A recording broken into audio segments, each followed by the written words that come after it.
지금 이 순간 여러분은 중요한 선택을 앞두고 있습니다. 그 선택이 삶의 방향을 바꿀 수 있습니다. 하지만 그 선택이 잘못된다면 여러분은 무엇을 잃게 될까요? 오늘 방송의 주제는 누군가에겐 조금 낯설고 누군가에겐 씁쓸할 수 있습니다. 하지만 한 번쯤 진지하게 생각해 보셔야 할 이야기입니다. 은퇴 이후의 경조사. 그거 정말 의미 있는 일일까요? 아무리 참석해도 돌아오는 게 없다고 느껴진 적 없으셨습니까? 사실 경조사는 우리가 사회를 살아가는 동안 관계를 유지하기 위한 가장 상징적인 예의입니다. 결혼식, 장례식, 환갑, 칠순, 돌잔치. 우리는 인생의 이정표마다 얼굴을 드러내며 서로를 확인하고 인연을 이어갑니다. 하지만 은퇴 이후에는 조금 다른 현실이 펼쳐집니다. 사람들이 점점 나를 잊습니다. 그들의 모임에선 내 자리가 사라집니다. 심지어 경조사 자리에 가도 아직도 오셨어요. 아이고 반갑습니다. 라는 인사 뒤에는 어색한 침묵이 흐릅니다. 여러분, 이런 적 없으셨습니까? 현역 시절, 명함 하나면 누구든 반기던 시절이 있었지만 이제는 무거운 지갑만 남아 축의금과 부의금으로 체면을 유지하고 있는 듯한 기분. 그거 정말 참담한 느낌입니다. 제가 만났던 대구에 사는 박노식 어르신이 이런 말씀을 하셨어요. 은퇴하고 나니 경조사 가는 게 점점 부담스러워지더라고요.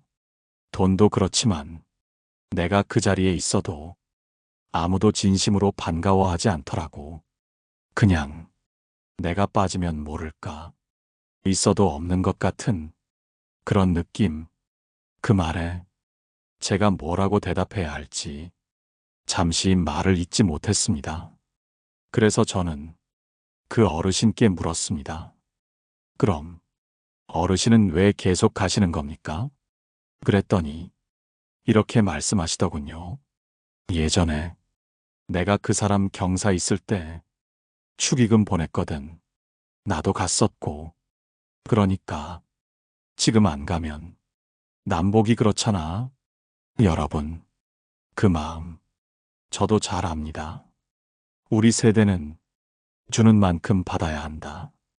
인간관계는 의리로 남는 것이다. 라는 말을 들으며 살아왔으니까요. 하지만 지금 시대는 달라졌습니다. 정은 쌓이고 돈은 잊힌다는 옛말은 더 이상 통하지 않습니다. 내가 준 돈은 철저히 기록되지만 내가 건넨 진심은 기억 속에서 희미해질 뿐입니다. 정약용 선생도 유배지에서 이런 말을 남겼습니다. 억지로 엮은 인연은 세월이 지나면 허공으로 날아간다. 바로 그 말처럼 내가 억지로 이어가는 인연은 사실 내 마음만 허전하게 만들 뿐입니다. 은퇴 이후 경조사에 가야 할지 말아야 할지 고민되실 때 여러분 스스로에게 이렇게 물어보시길 바랍니다. 나는 이 자리에 진심으로 축하하고 싶은가? 나는 그 사람과 아직도 마음으로 이어져 있는가? 그리고 내가 이 자리를 다녀온 뒤 진정으로 위로를 받는가? 만약 이 세 가지 질문 중 한 가지라도 아니다라는 마음이 들면 그 자리는 가실 필요가 없습니다. 이제부터는 여러분 자신을 위해 시간과 돈을 쓰셔야 합니다. 경조사는 나를 증명하는 자리가 아니라 서로의 마음을 나누는 자리여야 하니까요. 이번에는 실제 은퇴 이후 경조사를 줄이며 오히려 삶이 편안해졌다고 말한 두 분의 이야기를 전해드리겠습니다. 이번에는 은퇴 후 경조사에 빠지기 시작하면서 오히려 마음이 편해졌다는 두 어르신의 이야기를 차례로 나눠보겠습니다. 이 두 분의 사례는 여러분께 관계를 다시 바라보는 용기에 대해 생각해보게 할 것입니다. 첫 번째 어르신은 인천에 사시는 68세 정순자 어르신입니다. 정순자 어르신은 평생 교직에 계셨습니다. 정년 퇴직하고 나서도 지인들과의 인연을 소중히 여겨 각종 경조사를 빠짐없이 챙기셨다고 합니다. 어느 날은 버스를 타고 2시간을 달려 예전 제자의 결혼식에 다녀오셨고, 또 어느 날은 남편 회사 후배의 부친상에 밤늦게 조문을 가신 적도 있었습니다. 그런데 어느 순간 마음속에서 이런 질문이 피어올랐다고 합니다. 나는 이 모든 자리를 왜 이렇게 열심히 챙기고 있지? 나에게도 이 사람들은 이렇게 해줄까? 그 고민의 실마리는 남편이 갑작스럽게 쓰러졌을 때 더 또렷해졌습니다. 병원에 입원하고 중환자실을 전전했지만 그동안 자신이 다녀갔던 수많은 사람들 중 단 한 사람도 연락 한 통, 조문 하나 오지 않았다는 겁니다. 그제야 정순자 어르신은 깨달았다고 합니다. 아, 나는 그냥 호의와 체면의 소비자였구나. 그 이후 어르신은 경조사 소식이 들어와도 직접적인 친분이 없는 자리에는 더 이상 참석하지 않기로 결심하셨고, 그 시간과 비용을 오롯이 자신과 남편을 위해 쓰기 시작했습니다. 오랜만에 보고 싶었던 친구를 만나 조용한 찻집에서 대화를 나누고 손주에게 작은 책을 사주며 웃는 얼굴을 보는데 더욱 큰 기쁨을 느끼셨다고 합니다. 두 번째 사례는 경기도 안산에 사시는 72세 이명환 어르신입니다. 이 어르신은 공기업에서 근무하시다 10년 전 은퇴하셨고, 퇴직 직후에는 경조사에 빠짐없이 참석하며 존재감을 유지하려 애쓰셨습니다. 심지어 어떤 모임에서는 이명환은 항상 빠지지 않고 와 라는 말을 들을 정도로 열성적인 모습이셨습니다. 그런데 어느 날 결혼식장에 도착했는데 신랑 신부 가족이 본인을 전혀 기억하지 못하더라는 겁니다. 아, 아버님이세요. 오래전 지인이시군요. 멀리서 와주셔서 감사합니다. 말은 공손했지만 시선은 멀리 흘러가 있었고, 어르신은 홀로 식장 한편에 앉아 어색한 식사를 마치고 조용히 돌아오셨습니다. 그날 이후 이명환 어르신은 이런 결심을 하셨다고 합니다. 이제는 내가 중심인 삶을 살아야겠다. 그렇게 경조사를 하나 둘씩 줄이고 오래된 취미였던 서예를 다시 시작하셨습니다. 그 안에서 예전엔 몰랐던 평안함을 느끼게 되었다고 하셨습니다. 경조사에 들이는 시간과 돈이 이제는 내 정신을 단단하게 하는데 쓰이고 있습니다. 그게 나를 더 건강하게 만들어요.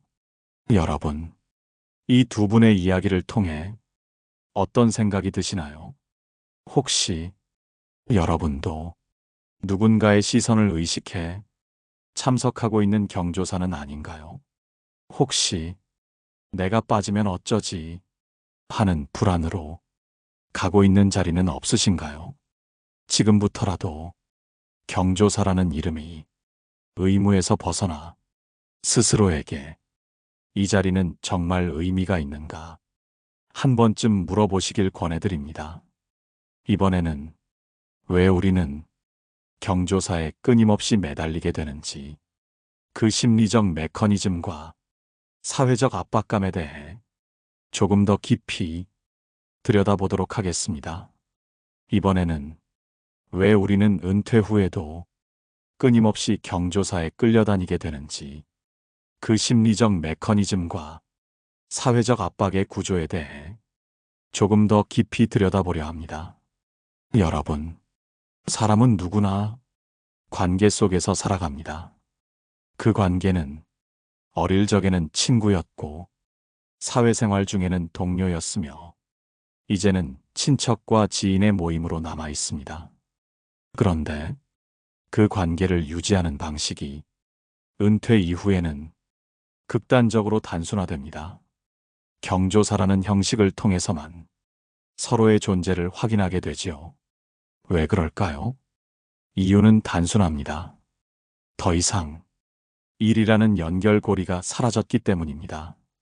직장을 다닐 때는 회의, 출장, 보고, 이런 활동이 우리를 타인과 연결해 줍니다. 하지만 퇴직하고 나면 누구도 우리를 부르지 않습니다. 그때부터 경조사는 마치 관계의 유일한 끈처럼 작용하기 시작합니다. 그래서 내가 잊히지 않기 위해 이 자리에 얼굴을 비춰야 한다는 강박에 사로잡히는 겁니다. 게다가 우리 세대는 체면이라는 두 글자에 너무 익숙해져 있죠. 아이고, 그 집 장남 결혼하는데 안 가면 섭섭해하겠지. 예전에 걔 아버지 상갓집 갔었으니 이번엔 우리도 가야지. 이런 말들이 은퇴 후에 우리를 경조사에서 빠지지 못하게 만드는 보이지 않는 줄입니다. 하지만 그 줄이 과연 우리를 지탱해주는 줄일까요? 아니면 우리의 시간과 감정을 서서히 갉아먹는 사슬일까요? 제가 기억하는 한 상담자분의 이야기가 떠오릅니다. 70대 초반의 이경옥 어르신은 서울 강북구에 살고 계셨고 남편을 먼저 보내고 자녀들도 모두 출가한 상황이었습니다. 그분은 혼자 사는 외로움을 견디기 위해 경조사 자리를 절대 빠지지 않으셨습니다. 하지만 그날 드는 버스비, 식사비용, 축의금, 부의금까지 계산하고 나면 한 달 생활비의 4분의 1이 꼭 경조사에 쓰였다고 했습니다. 그럼에도 다녀온 자리에서 진심 어린 인사 한마디, 먼저 연락 오는 사람 하나 없었다고 합니다. 나는 계속 사람들에게 잊히지 않기 위해 움직였어요. 근데 어느 날 내가 너무 허전한 거예요. 이렇게 하는 게 맞나? 자꾸 묻게 되더라고요. 그 어르신의 말씀은 많은 노년층이 경험하는 감정의 밑바닥이었습니다. 경조사 참석은 잊히고 싶지 않다는 두려움과 존재감을 붙잡고 싶은 간절함에서 시작되는 경우가 많습니다. 하지만 그 노력은 종종 의미 없는 소비로 돌아오고 그 자리에 나를 필요로 하지 않는 이들이 점점 늘어갈수록 허탈감만 깊어집니다. 사회학자 피에르 부르디웨는 이런 말을 했습니다. 관계는 계속 유지하지 않으면 죽어버리는 생물이다. 그러나 그 생물을 살리기 위해 자신의 삶을 죽여선 안 된다. 정확히 지금 우리에게 필요한 말입니다. 관계를 위해 나의 삶과 시간, 감정을 지나치게 소비하는 건 오히려 내 남은 인생을 소진시키는 일입니다. 경조사라는 이름 아래 스스로를 계속 증명하려는 삶에서 한 걸음 물러날 때 비로소 진짜 소중한 관계가 무엇인지 보이기 시작합니다. 그럼에도 불구하고 경조사에서 절대 놓치면 안 되는 경우도 있습니다. 진짜 중요한 자리는 무엇인지 그 기준에 대해 다음 시간에 말씀드리겠습니다. 이번에는 은퇴 후에도 우리가 절대로 놓쳐서는 안 되는 진짜 경조사에 대해 말씀드리겠습니다. 여러분, 제가 지금껏 경조사의 부질없음을 이야기했다 해서 모든 경조사를 부정하는 것은 아닙니다. 인생에는 내가 지켜야 할 인연, 끝까지 곁에 있어야 할 사람이 분명 존재합니다.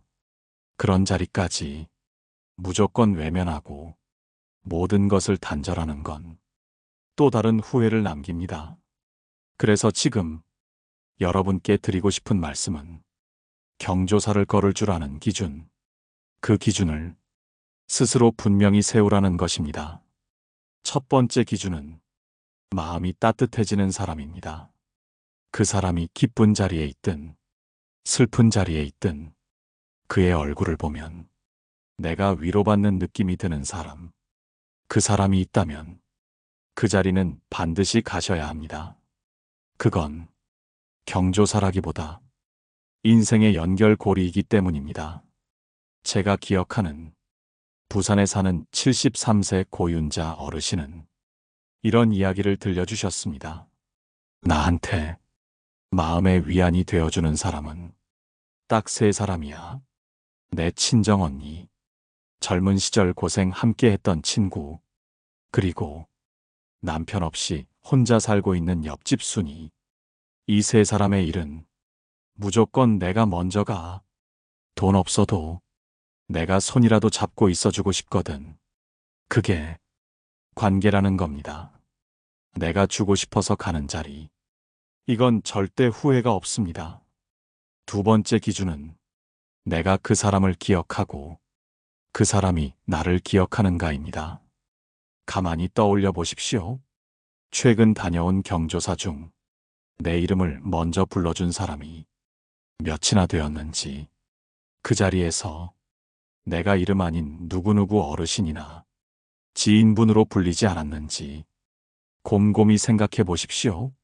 만약 그 사람이 내 얼굴을 기억하지 못하고 내 이름조차 모른다면 그 자리는 내가 굳이 있어야 할 자리가 아닙니다. 세 번째 기준은 관계를 유지하고 싶은 사람인가입니다. 경조사를 통해 얽혀 있는 관계들이 모두 가치 있는 건 아닙니다. 오히려 한 번 인사하고 다시는 연락이 닿지 않는 인연도 많습니다. 그런 인연에 시간과 돈, 감정을 들이는 것이 과연 지혜로운 선택일까요? 여러분, 이제는 선택해야 합니다. 그동안은 관계가 나를 정해주었지만 이제는 내가 관계를 선택해야 할 때입니다. 정약용 선생은 목민심서에서 이런 말을 남겼습니다. 사람 되면은 함께 나누는 이가 많을수록 본심이 흐려진다. 그러니 곁에 둘 사람은 늘 단출하게 하라. 노년에 이르러 곁에 사람이 많다고 행복한 것도 존경받는 것도 아닙니다. 오히려 단출하지만 마음을 나눌 수 있는 사람, 그 한 사람만 있어도 우리는 충분히 따뜻해질 수 있습니다. 그러니 지금 이 방송을 들으시는 여러분께 부탁드립니다. 앞으로 경조사를 받으셨을 때 바로 참석 여부를 결정하지 마시고 반드시 이 세 가지 질문을 마음속으로 던져보십시오. 첫째, 이 사람이 내게 진심이었는가? 둘째, 내가 이 자리에 가고 싶어 하는가? 셋째, 이 인연을 앞으로도 계속 이어가고 싶은가? 이 세 질문에 모두 예라고 답할 수 있다면 그 자리는 꼭 가십시오. 그렇지 않다면 미안해하지 마십시오. 거절은 단절이 아니라 내 삶을 정리하는 선택입니다. 이번에는 은퇴 후 경조사에 쏟던 마음을 어떻게 나 자신에게 돌릴 수 있는지, 마음의 에너지 흐름을 다시 내 쪽으로 데려오는 방법을 함께 나눠보겠습니다. 이번에는 경조사에 쓰던 마음과 시간을 이제 어떻게 나 자신을 위해 쓸 수 있을지 현실적인 방법과 마음의 방향을 함께 나눠보겠습니다. 여러분, 우리가 살아오며 가장 소홀히 대해온 대상은 바로 자기 자신입니다. 젊을 때는 자식과 부모를 위해, 중년에는 회사와 가족을 위해, 그리고 은퇴 후엔 이제 겨우 나를 돌아보나 했더니 경조사라는 또 다른 의무가 우리를 다시 타인의 삶에 붙들어 놓습니다. 하지만 이제는 여러분이 주인공이 되어야 합니다. 여러분이 축의금 5만 원, 부의금 10만 원, 기름값에 교통비까지 포함해 한 번 경조사에 다녀오며 쓰게 되는 돈이 적게는 7만 원, 많게는 15만 원까지도 됩니다. 그 돈과 시간을 한 달만 아껴도 내가 좋아하는 꽃을 사거나 오랜만에 마음 맞는 친구를 만나 조용한 찻집에서 천천히 이야기를 나눌 수 있습니다. 그것이 마음의 건강입니다. 제가 상담했던 서울 성북구에 사는 정혜숙 어르신은 경조사를 줄이면서 자신을 위한 작은 루틴을 만들었습니다. 아침마다 커피 한 잔을 직접 내려 마시고 근처 도서관에서 책 한 권을 읽고 오후에는 동네 작은 문화센터에서 연필화 수업을 듣기 시작했습니다. 어르신은 말씀하셨습니다. 경조사 다닐 땐 사람은 많이 만나는데 내 이야기는 한 번도 하지 못했어요. 그런데 이제는 매주 연필로 그리는 나뭇잎 한 장에도 내 마음을 얹어요. 그게 참 조용히 행복하더라고요. 여러분, 우리는 너무 오랜 시간 주는 사람으로만 살아왔습니다. 사람들에게 인사하고, 맞춰주고, 돈을 내고, 시간을 쓰고, 결국 내 마음은 소외되어 왔던 겁니다. 이제는 내가 내게 주는 삶을 살아야 합니다. 어렵지 않습니다. 그동안 경조사 명단을 적던 수첩을 조용히 덮고 그 대신 나를 위한 시간표를 하나 적어보세요. 매주 수요일엔 도서관, 매달 둘째 주엔 산책, 한 달에 한 번은 친구와 식사, 그렇게 내 삶을 조금씩 정리해 나가면 이상하게도 외롭다는 생각보다 평화롭다는 느낌이 가슴 안에 들어옵니다. 또 하나 잊지 마셔야 할 것은 진짜 인연은 경조사 자리가 아니라 작은 일상에서 확인된다는 사실입니다. 매일 문득 떠오르는 사람, 비 오는 날 함께 걷고 싶은 사람, 아프다는 말에 그저 밥은 먹었냐고 물어주는 사람, 그 사람이 여러분 인생의 진짜 경사이고 진짜 조문이 대상입니다. 이제부터는 여러분의 삶에서 이런 사람에게 마음을 쓰시고 그 외에는 과감히 거절하십시오. 누구에게도 미안해하지 않아도 됩니다.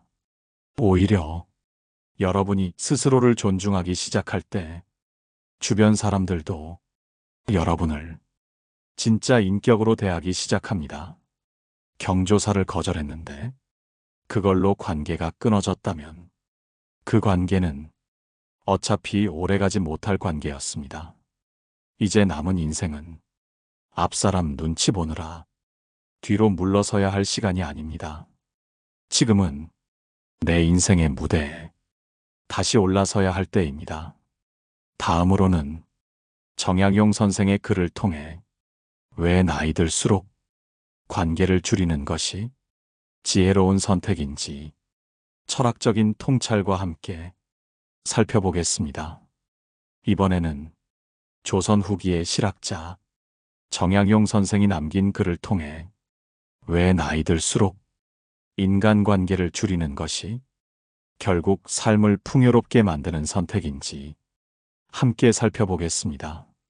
여러분, 정약용 선생은 평생 수많은 인간관계를 맺으며 관직과 유배, 그리고 가족과의 고통스러운 이별을 겪은 분입니다. 그분이 남긴 글 중 자찬묘지명이라는 짧은 글이 있습니다. 스스로의 묘비명을 미리 써둔 것이죠. 그 글에 이런 구절이 나옵니다. 나는 삶의 후반을 지나며 사람들과 자주 어울리기를 삼갔다. 사람은 모여 있어도 마음이 다르면 외롭고, 혼자 있어도 뜻이 고요하면 편안하다. 이 짧은 구절 안에 지혜가 가득 담겨 있습니다. 많은 사람이 혼자 있는 걸 두려워하지만 정약용 선생은 혼자 있어도 뜻이 고요하면 편안하다고 했습니다. 그 말은 자기 안에 중심이 있는 사람은 굳이 경조사로 관계를 확인하지 않아도 충분히 외롭지 않다는 뜻이기도 합니다. 은퇴 후 경조사를 자꾸 나가게 되는 건 사람들이 나를 잊을까봐 두렵고 혼자 남을까봐 무서워서입니다. 그 감정은 당연한 것입니다. 사람이라면 누구나 인정받고 싶고 외롭기 싫으니까요. 하지만 진짜 외로움은 경조사에 가지 않아서가 아니라 내 안에 중심이 없기 때문에 찾아옵니다. 그래서 정약용 선생의 말처럼 뜻이 고요하면 사람에 휘둘리지 않고 내 시간을, 내 마음을, 내 삶을 정리하며 살 수 있게 됩니다. 제가 예전에 상담했던 한 어르신의 이야기가 떠오릅니다. 강원도 원주에 사시는 정명자 어르신은 칠순이 되던 해에 결심을 하나 하셨다고 합니다. 이제부터는 내 이름을 기억 못하는 사람의 경조사엔 안 가기로 했습니다. 그래서 경조사 청첩장이 오면 먼저 손으로 이름을 써보신다고 합니다. 이 사람은 누구지? 어떤 인연이었지? 생각해보고 정말 떠오르지 않으면 예의 있게 사양하신다고 했습니다. 그렇게 하다 보니 한 달에 3건 이상이던 경조사가 이제는 1건 이하로 줄었고 한 달 생활비도 자연스럽게 절약되었다고 하셨습니다. 그 대신 손주랑 보내는 시간이 늘고 작은 텃밭을 가꾸면서 계절의 변화를 더 또렷하게 느끼신다며 미소를 지으셨습니다. 그 어르신의 삶은 정약용 선생의 말씀처럼 뜻이 고요한 삶이었습니다.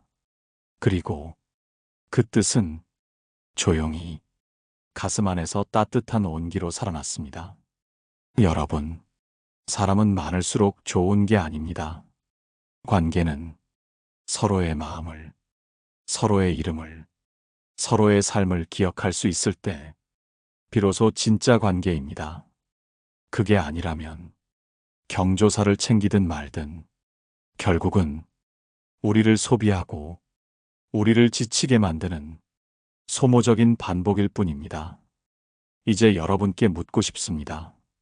지금 가야 할 자리는 정말 가고 싶은 자리가 맞습니까? 그 자리에 서서 여러분의 이름을 불러줄 사람, 진심으로 반겨줄 사람이 과연 몇이나 있습니까? 그 질문 앞에 정직하게 답할 수 있다면 이제 여러분은 고요한 삶의 중심으로 한 걸음 더 다가가신 것입니다. 마지막으로 은퇴 후 경조사보다 더 중요한 삶의 중심을 세우는 관계, 진짜 인연을 어떻게 알아보고 어떻게 지켜나가야 하는지 그 지혜를 함께 나누며 마무리해 보겠습니다. 마지막으로 이제 은퇴 후 경조사보다 훨씬 더 중요하고 값진 진짜 관계를 어떻게 알아보고 어떻게 지켜야 하는지를 여러분과 함께 나누며 오늘 방송을 마무리해 보겠습니다. 여러분, 우리는 평생 누구의 사람으로 살아왔습니다. 누구의 엄마, 누구의 남편, 어느 회사의 부장, 어느 학교의 선생님. 이제는 그 모든 이름표를 내려놓고 나 자신으로 살아갈 시간입니다. 그렇다면 나 자신으로 살아가는 이 시기에 내 곁에 남겨야 할 사람은 과연 어떤 사람일까요? 첫째, 내 슬픔을 말하지 않아도 알아봐주는 사람입니다. 기쁨은 누구와도 나눌 수 있지만 슬픔은 마음을 깊이 들여다본 사람과만 나눌 수 있습니다. 경조사의 자리가 아니라 마음의 자리를 함께 해주는 사람.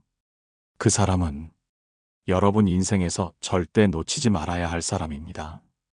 둘째, 오랜 침묵이 지나도 다시 어제처럼 말할 수 있는 사람입니다. 인연이라는 건 빈번하게 만나는 것이 아니라 시간이 지나도 마음이 낯설지 않은 것입니다. 그런 사람은 경조사 명단이 아니라 여러분의 마음에 이미 깊게 새겨져 있습니다. 셋째, 내 이름을 기억해주는 사람입니다. 사람이 늙으면 가장 슬픈 일이 존재감이 사라지는 것입니다. 이름이 사라지고 기억에서 잊히는 것이 가장 아픈 상실입니다. 하지만 누군가 아씨 하고 내 이름을 또박또박 불러줄 때 그 한마디에 사람은 다시 존재로 일어섭니다. 경조사의 자리가 아니라 이름을 기억하는 사람 곁에 머무르셔야 합니다. 넷째, 내 감정을 부정하지 않는 사람입니다. 그건 아니지. 그 정도 가지고 왜 그래? 하는 말보다 그래, 그럴 수 있지. 나도 그런 적 있어. 라고 말해주는 사람은 여러분을 감싸주는 사람입니다. 그런 사람 하나만 있어도 인생은 참 따뜻하고 버틸만 합니다. 여러분, 이런 사람이 세상에 몇 명이나 될까요? 많지 않습니다.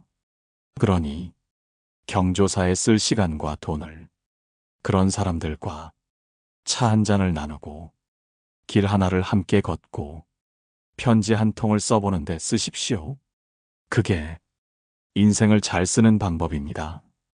경조사는 내가 살아왔던 과거를 위한 자리라면 진짜 인연은 앞으로 살아갈 인생을 위한 중심입니다.